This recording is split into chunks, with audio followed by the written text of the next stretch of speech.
الجنة. وقال النبي صلى الله عليه وآله وسلم في مقام آخر عن عبد الله بن عباس رضي الله تعالى: يا عبد الله أتدرون ما حق الله على العباد وحق العباد على الله، أو كما قال عليه الصلاة والسلام. سب سے پہلے تو میں اپنے اللہ کا شکریہ ادا کرتا ہوں کہ جس اللہ کے کرم اور فضل و احسان کے ساتھ یہ ماہ مبارک ہماری زندگیوں میں آیا اور ہمیں اس میں تھوڑی بہت عبادت کرنے کا موقع ملا ہے.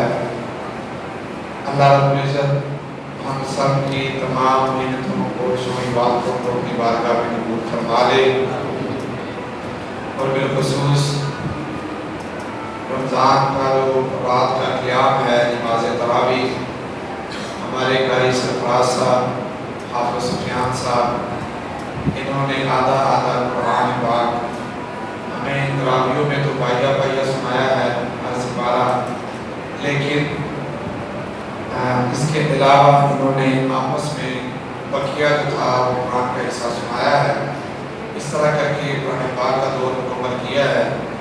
ان کے والدین بھی عبادت کے مبارکباد کے مستحق ہیں، اور وہ تمام احباب بھی جنہوں نے روٹین کے ساتھ مسجد میں آ کر قرآن پاک کی تلاوت کو سنا ہے، وہ بھی مبارک کے مستحق ہیں. اللہ رب العزت ہم سب کا سننا، سنانا، بیٹھنا، آنا، کھڑے ہونا اپنی بارگاہ میں قبول فرما لے، اور اللہ ان لمحات کو ہمارے لیے نجات کا ذریعہ اور سبب بنا دے. ابتداءً میں نے سورۃ اخلاص کی تلاوت کی ہے، اور اس کے بعد 2 احادیث کا مختصر سا حصہ پڑھا ہے. پہلے میں احادیث کا ترجمہ کروں گا، اس کے بعد قرآن پاک کی آیات کا ترجمہ کروں گا، اور پھر آپ کو اسی کے مطابق چند ایک معروضات آپ کے سامنے پیش کروں گا. آپ علیہ السلام نے ارشاد فرمایا: جس بندے نے لا الہ الا اللہ پڑھ لیا، لا الہ الا اللہ کو سمجھ لیا، لا الہ الا اللہ کے تقاضوں کو پورا کر لیا، تو میں امام الانبیاء الصادق والمصدوق الامین نبی یہ کہتا ہوں، نعت کے وحی پیغمبر یہ کہتا ہوں کہ جو بندہ لا الہ الا اللہ کو سمجھ کے پڑھ لیتا ہے، میرا اللہ اسے اپنی جنت کا حقدار بنا دیتا ہے. یہ بہت بڑی خوش نصیبی ہے کہ ہم لا الہ الا اللہ کو پڑھیں. دوسرے نمبر پہ حضرت عبداللہ بن عباس فرماتے ہیں رضی اللہ تعالیٰ عنہ کہ آپ نے السلام نے ایک دن مجھ سے پوچھا،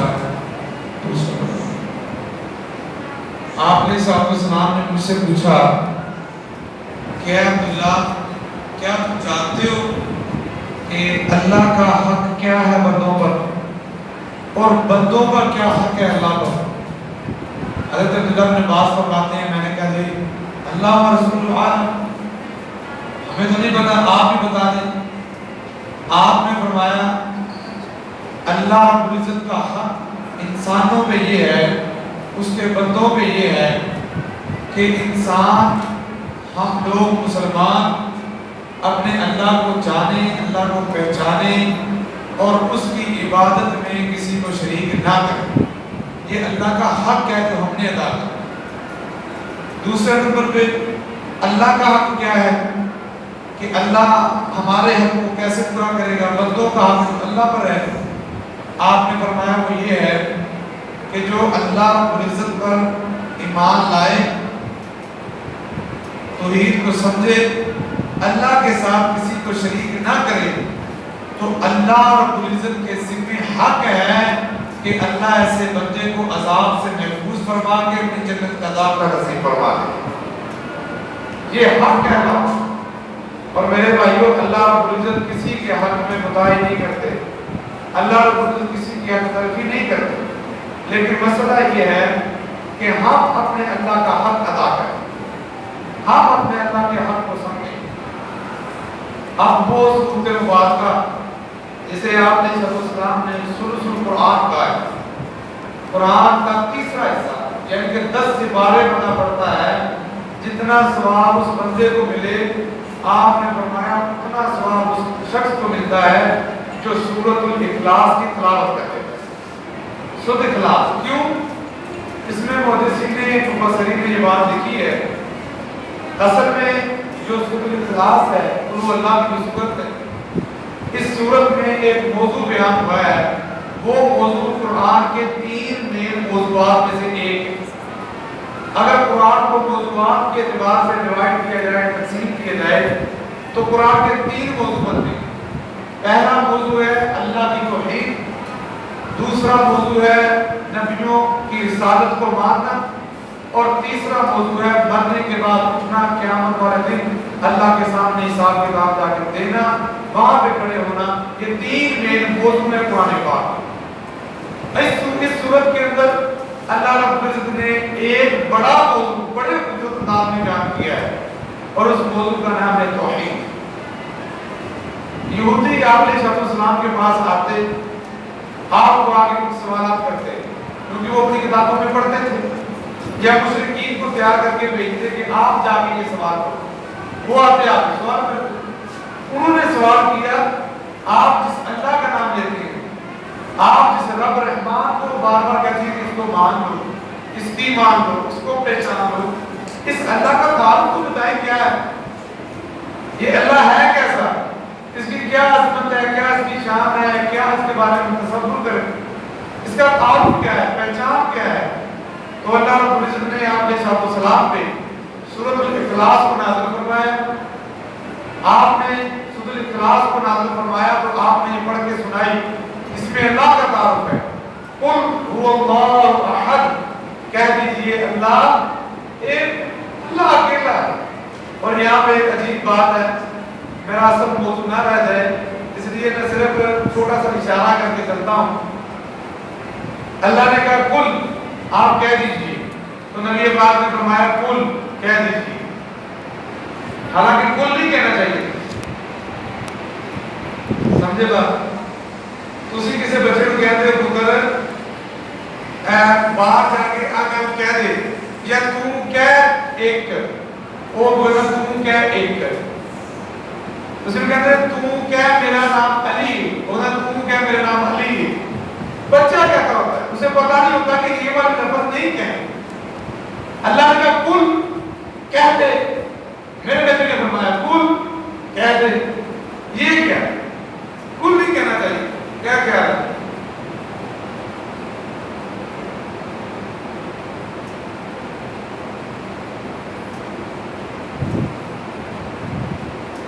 بات سمجھ آئی کہ نہیں؟ سمجھ آئی نا بات؟ اللہ نے کہا قل، آپ فرما دیں، تو نبی پاک کو فرمانا چاہیے تھا اللہ احد، آپ نے فرمایا قل هو اللہ احد، آپ نے کوئی بھی کہا۔ مفسرین نے یہاں پہ بات لکھی ہے، کئی جگہ پہ بار بار آیا قل یا ایھا الکافرون، قل هو اللہ احد، قل اعوذ برب الناس، قل کا لفظ جہاں جہاں پہ بھی آیا ہوا ہے وہاں پہ یہ بات ہے کہ اس لیے قل کہا، میرے نبی نے اتنی صداقت اور امانت کا مظاہرہ کیا ہے کہ جو الفاظ میرے اللہ نے اپنے پیغمبر پہ نازل کیے ہیں وہ ایک حرف بھی آپ نے چھپا کے نہیں رکھا، بلکہ اللہ کی طرف سے آیا ہوا ہر لفظ اپنی امت تک پہنچانے کا حق ادا فرما دیا، ہر لفظ بول دیا، تاکہ یہ نہ سمجھ آئے یہاں پہ قل کہا گیا ہے یا قیل کہا گیا ہے یا کیا لفظ کہہ دیا گیا ہے، وہ لفظ بھی پڑھ کے سنائے ہیں کہ مجھے اللہ نے قل کہا ہے، مجھے اللہ نے یہ نہیں کہا اخبر، آپ خبر دے دیں، انبئ، آپ بتا دیں، تنبیہ کر دیں، بلکہ جو لفظ اللہ نے کہے جیسے نازل فرمائے ہیں میرے پیغمبر نے ویسے کے ویسے امت تک پہنچا دیے ہیں۔ یہ آپ کی امانت اور دیانت صداقت ہے۔ بہرحال اس کی ڈیٹیل میں نہیں جانا چاہتا، اس میں مزید کیا نقطے نکلتے ہیں۔ قل اللہ احد، آپ تعارف کروا دیجئے ہمارا اللہ اکیلا ہے، یہاں پر لفظ واحد نہیں بولا، احد بولا ہے، یہ بھی میں تفصیل چھوڑتا ہوں، صرف اتنی بات کہہ کر کیونکہ واحد گنتی میں آتا ہے، احد گنتی میں نہیں آتا۔ عربی کی جو گنتی ہے اس میں احد ایک، اثنان دو، آگے پھر تین، لیکن واحد نہیں آتا۔ یہاں پہ قل هو اللہ احد، احد آیا ہوا ہے، واحد نہیں آیا ہوا۔ واحد آتا ہے، احد نہیں آتا۔ تو اللہ کی توحید کو بیان کرنے کے لیے وہ لفظ بولا ہے جس لفظ سے آگے اس کا دوسرا، اس کا جوڑا، اس کی تسنیہ آتی نہیں، وہ لفظ بولی ہے۔ یہ تعارف ہے۔ قل هو اللہ احد اللہ الصمد، کہہ دیجئے اللہ ایک ہے، اور ایک ایسا نہیں ہے کہ اسے سہاروں کی ضرورت ہے، وہ ایک بھی ہے اور بے نیاز بھی ہے۔ آپ اگر اکیلے ہیں نا تو آپ کو ساتھ میں بڑی ٹینشن نہیں ہے، یار میں نے سوچا کلا اس وقت میں فلانا کام نہیں کر سکتا، میں کلا میں یہ نہیں کر سکتا، میں وہ نہیں کر سکتا، کیوں میں اکیلا ہوں؟ وہ ہے بھی اکیلا اور اسے کسی کی پرواہ بھی نہیں۔ اللہ احد اللہ الصمد لم یلد ولم یولد، آگے دیکھیے اس کی شان، اس کی عظمت، پوری کائنات، پوری مخلوق، اللہ کی ہر پیدا کردہ چیز اس کا آپ کو جڑا نظر آئے گا، اس کی آپ کو جنس کے اندر مذکر مؤنث نظر آئے گا، تاکہ ان کی نسل آگے بڑھ سکے۔ یہ ان کی عزت ہوتی ہے، اور جن کی نسل آگے نہ بڑھ سکے وہ بیچارے سمجھتے ہیں ہم بڑے فقیر ہیں، ہم بڑے محتاج ہیں، ہماری کوئی شان نہیں، ہمارا کوئی مقام نہیں، بلکہ عزت احترام ان کا ہے جن کی اولادیں ہیں، جن کی بیویاں ہیں، جن کے جوڑے ہیں۔ میرے اللہ کی عظمت یہ ہے، میرے اللہ کی شان یہ ہے، وہ اکیلا ہے، اور اکیلا اس طرح کا ہے کہ اسے کسی نے جنم نہیں دیا اور اس نے کسی کو جنم نہیں دیا، بالکل اکیلا، نہ اس کو کسی نے پیدا کیا ہے اور نہ وہ کسی کے بدن سے پیدا ہوا، نہ اس کے بدن سے کوئی پیدا ہوا، وہ ایسا اکیلا ہے۔ لم یلد ولم یولد ولم یکن لہ کفوا احد۔ اگلی بات یہ ہے اس کی شان، اس کا مقام، اس کا مرتبہ اتنا بلند ہے، اتنا اعلیٰ ہے، اتنا عرفہ ہے کہ کوئی اس کے مقام کا، اس کی شان کا مقابلہ نہیں کر سکتا، اس کے مقابل ہی کوئی نہیں، مد مقابل ہی کوئی نہیں، وہ ہے میرا اللہ۔ بہرحال یہ تو ایک ڈیٹیل طرف بات ہے کہ ایک آیت پہ بیان کروں کہ یہ توحید ہے، توحید کی کون سی قسم ہے اور پھر آگے اس کے کیا دلائل ہیں۔ میں آج بتانا یہ چاہتا ہوں میرے بھائیوں، شرک کی غیر معروف اقسام، ہمیں چند ایک شرک کی باتوں کا پتہ ہے، ہم سمجھتے ہیں کہ یہ کام شرک کیا ہے وہ نہیں کرنا، یہ کام شرک کیا ہے وہ نہیں کرنا۔ مثال کے طور پہ قبروں پہ سجدہ کرنا یہ شرک ہے، ہم نہیں کرتے۔ قبروں کا طواف کرنا یہ شرک ہے، ہم نہیں کرتے۔ غیر اللہ کے نام کی نظر و نیاز دینا یہ شرک ہے، ہم نہیں دیتے۔ کسی کے نام پہ جانور کو ذبح کرنا، غیر اللہ کے نام پہ ذبح کرنا یہ شرک ہے، ہم نہیں کرتے۔ یہ سارے وہ شرک ہیں جو معروف ہیں، لیکن کچھ شرک کی اقسام ہیں جو غیر معروف ہیں، ان پہ ہماری توجہ نہیں۔ تو کیوں نہ آج ہم اس مختصر سے وقت میں یہ سمجھ لیں، یہ پڑھ لیں، یہ دیکھ لیں کہ کہیں جانے میں بھول میں ہم وہ کام کر رہے ہیں جو شرک ہو، اور شرک کتنی بڑی بیماری ہے۔ امام الانبیاء جناب محمد الرسول اللہ صلی اللہ علیہ وسلم سے پوچھا گیا حبیب یہ بتائیے ایو اعظم اکبر، سب سے بڑا گناہ کون سا ہے؟ آپ علیہ السلام نے فرمایا سب سے بڑا گناہ اکبر الکبائر، سب سے بڑے گناہ کا نام ہے الشرک باللہ، اللہ کے ساتھ شرک کرنا۔ اس کی سزا کیا ہے؟ قرآن نے بڑی بڑا قرآن اپنی آیات کے ساتھ، جو شرک کرتا ہے اللہ اس کی کوئی عبادت قبول نہیں کرتے، جو شرک کرتا ہے وہ پکا پکا جہنم کا ایندھن ہے، جو بندہ شرک کرتا ہے اللہ اسے معاف نہیں کریں گے اگر وہ معافی نہیں مانگتا۔ اگر مرنے سے پہلے معافی مانگ لے تو شرک بھی معاف ہے، توبہ کر لے شرک بھی معاف ہے، لیکن اگر توبہ نہیں کرتا تو پھر شرک معاف نہیں ہے۔ جو ہمارے یہاں جملہ چلتا ہے نا اللہ نے شرک معاف نہیں کرنا، اس کا مطلب یہ نہیں ہے کہ آپ جو مشرک ہو گئے اللہ معافی منگی نا معاف کو اللہ نے کرنا نہیں، اس کا مطلب ہے جو شرک کرتے کرتے مر گیا اسے اللہ معاف نہیں کرے گا، یہ اللہ نے قانون بیان کیا ہے۔ لیکن اگر کوئی مرنے سے پہلے کلمہ پڑھ لے، مرنے سے پہلے توبہ کر لے، مرنے سے پہلے رجوع اللہ کر لے، اللہ کے سامنے آ جائے تو میرا اللہ اس کو بھی معاف کر دیتا ہے۔ توبہ کرنے والا ہوتا ہے۔ بہرحال پہلے نمبر پہ یاد رکھیے شرک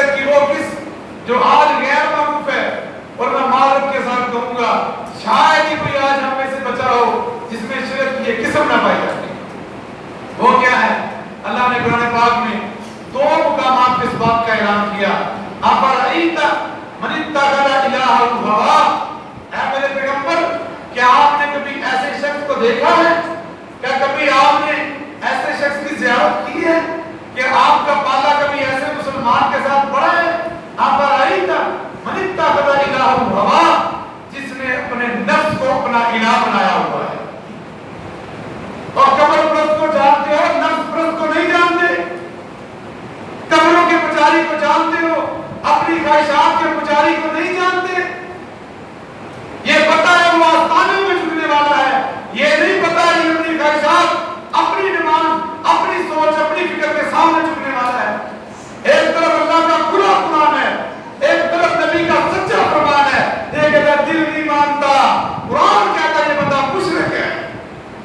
افرأیت من اتخذ الہہ ہوا، کبھی دیکھا ایسے مشرک کو جو اپنے اللہ کو چھوڑ کر، جو اپنے داتا کو چھوڑ کر، جو رازق کو چھوڑ کر اپنے خواہشات نفس کے پیچھے لگا ہوا ہے؟ اور وہ شخص آج پیسے کا پتر ہے، اپنی خواہشات کا پجاری۔ آپ علیہ السلام نے فرمایا تھا لوگوں اللہ کے ساتھ شرک کرنے والے تمہیں بہت زیادہ نظر آئیں گے، لیکن ان سے بھی زیادہ کثیر تعداد ان کی ہوگی جو اللہ کے مقابلے میں اپنے دل کی پوجا کریں گے۔ مسند احمد کی صحیح حدیث ہے۔ آج ہم اپنے نفس کی پوجا کر رہے ہیں، اپنے نفس کی بات مانتے ہیں، اور جی بات سنو سب جی تے کرو مان دی، میں سارے نے سننا پر مانتا اپنے دل دی، مطلب میں اللہ کی نہیں مانتا، میں نبی کی نہیں مانتا، میں قرآن کی نہیں مانتا، وہ مانتا ہوں جو میرے دل کو اچھی لگتی ہے۔ تیرے دل کے مطابق سلامت رہے، تیری خواہشات کا غلام ہے اسلام۔ آپ علیہ السلام نے فرمایا لا یؤمن احدکم، اس وقت تک تم میں سے کوئی شخص مومن نہیں ہو سکتا جب تک وہ میری لائی ہوئی شریعت کے تابع اپنے نفس کو نہیں کر لیتا، اپنی تمام خواہشات کو نبی پاک علیہ السلام کے لائے ہوئے دین کے تابع نہیں کرتا۔ آج کہاں کہاں اسلام کی دھجیوں کو اڑاتے ہیں، کہاں کہاں بیٹھ کے اسلام کا مذاق بناتے ہیں، ہے پکے تو عبرت، پکے تو عبرت، غیر اللہ کی نہیں مانتا، کسی بابے کی نہیں مانتا، پر دل کی چھوڑتا، دل نہیں نہ جھڑتا ہے، دل نہیں نہ جھڑتا۔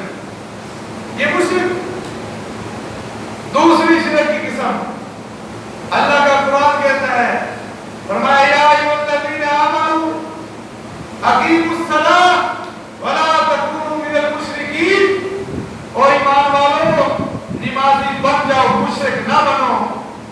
کیا مطلب اس کا؟ اس کا مطلب یہ ہے جو بے نمازی ہے وہ مشرک ہے۔ حدیث صحیح بخاری شریف کے اندر موجود ہے، راوی امام المحدثین، امام الفقہاء، نبی کے پیارے صحابی حضرت ابو ہریرہ رضی اللہ تعالی عنہ، آپ نے فرمایا بین العبد و بین الشرک ترک الصلاۃ، ایک مشرک کے درمیان، ایک مسلمان کے درمیان اگر فرق کرنے والی کوئی چیز ہے تو وہ نماز ہے۔ آپ گھروں کے اندر آپ کو یہ مشرک نظر نہیں آتا؟ آپ رشتہ کرتے ہیں اپنی نمازی کے ساتھ، آپ اپنی بچی کا رشتہ دیتے ہیں، اپنی بچی کے لیے رشتہ لیتے ہیں، اپنے بچے کا رشتہ کرتے ہیں، یہاں پہ یہ نظر نہیں آتا کہ یہ مشرک ہے، بے نمازی۔ اور واللہ العظیم جتنا بڑا بدبخت، جتنا بڑا منحوس، جتنا بڑا دجوس اور جتنا بڑا اللہ کا باغی بے نمازی ہے، اللہ کی زمین پہ اس سے بڑا باغی کوئی نہیں۔ ہاں اس پہ میں دلائل آپ کے سامنے رکھ دوں، بیان ہو جائیں۔ سودی، زنا کرنے والا، بد نظری کرنے والا، وہ بھی بندہ گنہگار ہے، لیکن جو بندہ بے نمازی ہے اس سے بڑا بدبخت ہے، اس سے بڑا بدبخت۔ وہ حدیث آج کو میں بیان کرنے میں بھی پابندیاں ہیں، بیان کرنے میں بھی پابندیاں ہیں۔ کبھی علماء کے فتاوے چھپتے تھے جو بے نمازی ہے اس کے ساتھ نکاح ٹوٹ جاتا ہے، جو بے نمازی ہے اس کا جنازہ نہیں پڑھا جائے گا، جو بے نمازی ہے اسے مسلمانوں کے قبرستان میں نہیں دفن کیا جائے گا۔ آج افسوس کی بات ہے، جنازے بھی ہم پڑھاتے ہیں، جنازے بھی ہم پڑھتے ہیں بے نماز کیوں کے؟ کہاں سے لائے اس کے علماء کرام جو سینہ تان کے علامہ پروفیسر عبداللہ بہاولپوری رحمہ اللہ کی طرح کہا کرتے تھے اگر میرا بیٹا ہو، میرا بھائی ہو، میری بیوی ہو، میرا قریبی سے قریبی ہو، بے نمازی بن جائے گا، عبداللہ نہ اس کا جنازہ پڑھے گا نہ کسی کو پڑھنے دے گا۔ اور پھر طریق نبی نے وہ وقت دیکھا جب عبداللہ باولپوری کے بھائی فوت ہو گئے، ان کے سگے بھائی فوت ہو گئے، میت ان کے گھر کے اندر پڑی ہوئی تھی. لوگوں نے کہا عبداللہ آج پتہ چلے گا تیری جرأت کا، تیری غیرت کا. کہا ہاں پتہ چل جائے گا. اعلان کیے گئے، اعلان ہو گئے. کہا اس کا جنازہ نہیں پڑھنے دوں گا. ڈٹ کے نہ جنازہ پڑھا ہے نہ پڑھنے دیا ہے. اس میں ایسی دفن کر کے اس پر میں سمجھاتا رہا، کہتا رہا. عام مسجد کے اندر اذانیں ہوتی رہی. جو اللہ کی بات کو نہیں مانتا وہ مشرک ہے.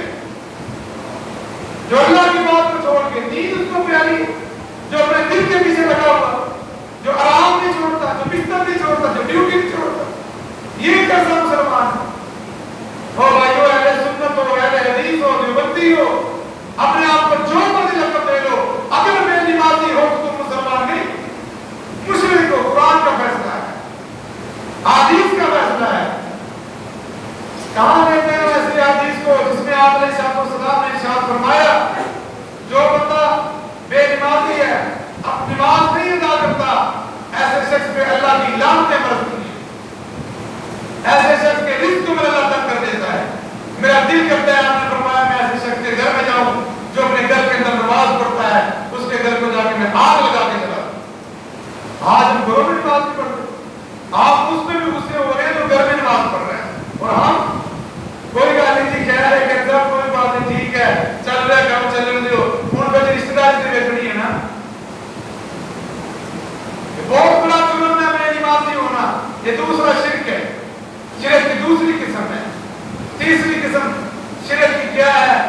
آپ علیہ السلام نے ارشاد فرمایا میرے صحابہ انی اخاف علیکم الشرک الاصغر، میں سب سے زیادہ جو تم سے ڈرتا ہوں وہ شرک اصغر کے معاملے میں ڈرتا ہوں. صحابہ نے کہا حضور شرک اصغر کیا ہوتا ہے؟ یہ کون سا ہے چھوٹا شرک؟ آپ نے فرمایا الریا، دکھلاوا، دکھلاوا، ریاکاری. میں نے 10 روپئے مسجد کو دیے، میں نے 10 بار اعلان کیوں نہیں ہوا؟ میں نے 2 چیزیں لے لی ہیں، میرا اعلان کیوں نہیں ہو رہا؟ میرا نام کیوں نہیں چمک رہا؟ میں نے قربانی کا بکرا لیا، میں نے ان کے گھر میں گوشت دے دیا، کیا جب تک میں آدھے گاؤں کو نہ بتاؤں کہ میں نے بھی قربانی کی ہے میری قربانی نہیں ہونی؟ اپنے جانور کو لے لے کے پھرنا، 4 ٹکے دے کے تصویریں سیلفیاں لے کے موبائل کی زینت بنا دینا، فیس بک کی زینت بنا دینا، یہ ریاکاری. ہاں وہ سب کا بھی جائز ہے جو اعلانیہ کیا جائے، لیکن اس میں ریاکاری نہ ہو. دکھلاوے کی بیماری، دکھلاوے کی بیماری آج اتنی عام ہو چکی ہے. بیت اللہ کے غلاف کو پکڑ کے بڑی مشکل کے ساتھ دکم میل ہو رہی ہے، اور یہ سیلفی لے رہے ہیں، سیلفی میں ضائع ہو رہے ہیں. میں بتاؤں میں بیت اللہ کو ہاتھ لگا رہا ہوں، انا للہ و انا الیہ راجعون. سجدہ کرتا ہے، میں تصویر کھینچ رہا ہوں، ہاتھ اٹھاتا ہے، دعا کر رہے ہیں، تصویریں کھینچو ذرا، پتہ چلے تو ہمارا بھی کی دیا نہیں. انا للہ و انا الیہ راجعون. میرے بھائی یہ بہت بڑی بیماری شرک ہے. آپ نے اپنی امت کو اس کے خوف سے آگاہ کیا تھا. ریاکاری شرک ہے. اس شرک کا بھی آج ہمیں پتا ہے، آج اس سے بھی بڑے گا. تو ریاکاری کا تو چور ہمارے دل میں پل رہا ہے، جو یہ اندر ہی اندر سے ہمیں کھا رہا ہے کہ اس پہ کڑی نظر رکھیں، اسے دیکھیں. 3 چیزیں ہوگی. چوتھی چیز یہ بھی شرک ہے، یہ بھی شرک ہے جو میرے پاس میں آج بڑھتا جا رہا ہے. آپ نے فرمایا لا تحلفوا آباءکم من حلف بغیر اللہ فقد اشرک. آپ فرماتے ہیں لوگوں اللہ کے علاوہ کسی غیر اللہ کی قسم نہ اٹھاؤ، اللہ کے علاوہ کسی کی قسم نہ اٹھاؤ.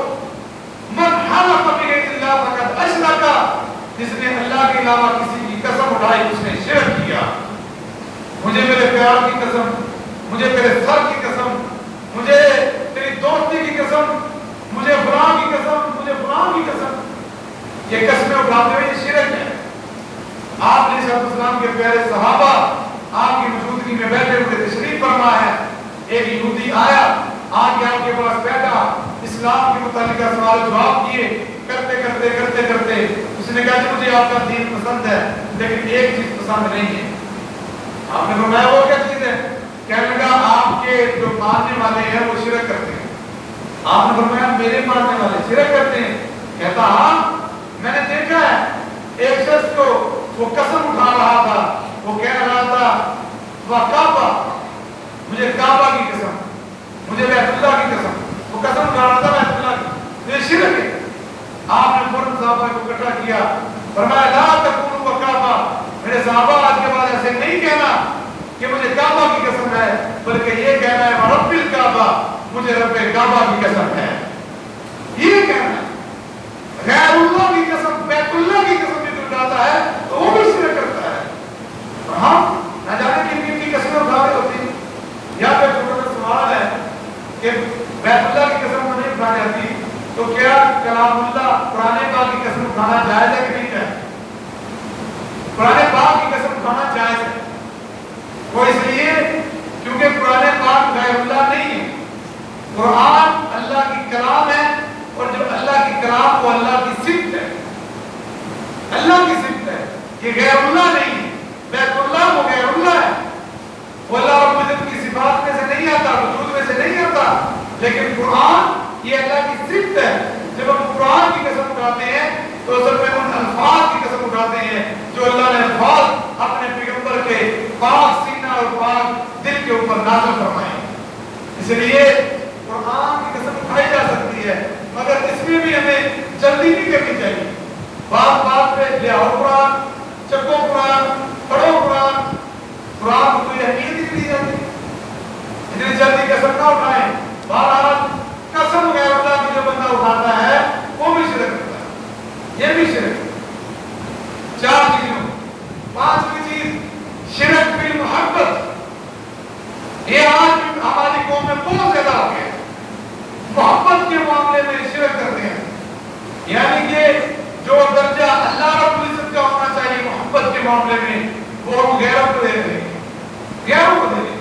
کسی کے دل میں دنیا بسی ہوئی ہے، کسی کے دل میں بیوی بسی ہوئی ہے، کسی کے دل میں بچے بسے ہوئے ہیں، کسی کے دل میں خواہشات پل رہی ہیں، کسی کے دل میں اپنے کاروبار پلے ہوئے ہیں، وہ اللہ کی محبت سے اوپر اپنی ضروریات، اپنے معاملات، اپنی خواہشات کو ترجیح دے رہا ہے۔ حقیقت میں یہ شخص شرک سے محبت کر رہا ہے۔ سب سے بڑھ کر محبت ہمیں اللہ سے ہونی چاہیے، سب سے بڑھ کر محبت، اشد حب للہ۔ اللہ کہتے ہیں نیک بندے ایسے ہیں، مومن میرے بندے ایسے ہیں جو سب سے زیادہ محبت کرتے ہیں تو وہ اللہ سے کرتے ہیں، اللہ کے ساتھ محبت۔ اور محبت کی دلیل یہ ہے کہ ہم اللہ کی باتوں کو مان کرتے ہیں، اللہ کی باتوں کو مان کرتے ہیں۔ یہ کیا ہوا محبت کو اللہ سے ہے، میں باری جانی ہے، میں قربان جانی ہے، کل میں باری ہے، میں محتاج جانی ہے، یہ کیسی محبت ہے؟ ویسے تو ہمیں اللہ سے پیار ہے، ویسے تو اللہ سے محبت ہے، لیکن بات ماننے کی باری ہے تو پھر ادھر کو چلے گئے، ادھر کو چلے گئے۔ محبت سب سے بڑھ کر اللہ سے ہونی چاہیے، اللہ سے پیار ہونا چاہیے، جیسے صحابہ کرام نے کر کے دکھائی، نبی پاک نے شیخ الاسلام نے کر کے دکھائی۔ تو اللہ سے محبت، اللہ کی بات سے محبت اور اللہ کے دین سے محبت، یہ اصل میں اللہ سے محبت ہے۔ اللہ سے پیار کرنے والے کون ہیں؟ جو اللہ کے دین سے پیار کرتے ہیں، جو اللہ کے احکامات سے پیار کرتے ہیں، وہ اللہ سے محبت کرنے والے ہیں۔ آئیے چھٹی قسم شرک کی جو آج ہمارے اندر بڑی راج ہو چکی ہے، اس میں میں پہلے کہہ رہا ہوں، میں کسی کو تانا نہیں دے رہا، کسی کو الزام نہیں دے رہا، کسی کی عزت کو چھانا مقصود نہیں ہے، لیکن جو بات حق ہے وہ کہنا ہماری مجبوری ہے۔ اختلاف اپنی جگہ پہ ہے، لیکن دلائل راجع موقف اپنی جگہ پہ ہے۔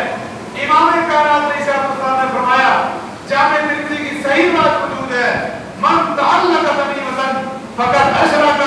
آپ فرماتے ہیں جس بندے نے کوئی چیز لٹکائی، تعویذ پہنا، حقیقت میں اس بندے نے شرک کیا ہے۔ تعویذ شرک ہے، یہاں پہ کوئی تخصیص نہیں ہے، یہ قرآنی تعویذ نہیں ہے، غیر قرآنی تعویذ ہے، کوئی تخصیص نہیں۔ قرآنی تعویذ جائز ہے، غیر قرآنی جائز نہیں۔ اس کی کیا دلیل ہے بھائی؟ اس کی کیا دلیل ہے؟ بس اس کی دلیل یہی ہے کہ قرآن شفا ہے۔ اس کا میں اونٹا سا جواب دیتا ہوتا ہوں، شاید کسی کو بات سمجھ آ جائے۔ قرآنی تعویذ جائز ہے، کیوں؟ کہتے ہیں قرآن شفا ہے۔ میں کہتا ہوں قرآن نے شہد کو بھی شفا کہا ہے، کیوں جی؟ شہد بھی شفا ہے، ایسے ہی ہے۔ اگر کسی بندے کا گلا خراب ہو، کسی کا پیٹ خراب ہو، تو ہم آدھا پاؤ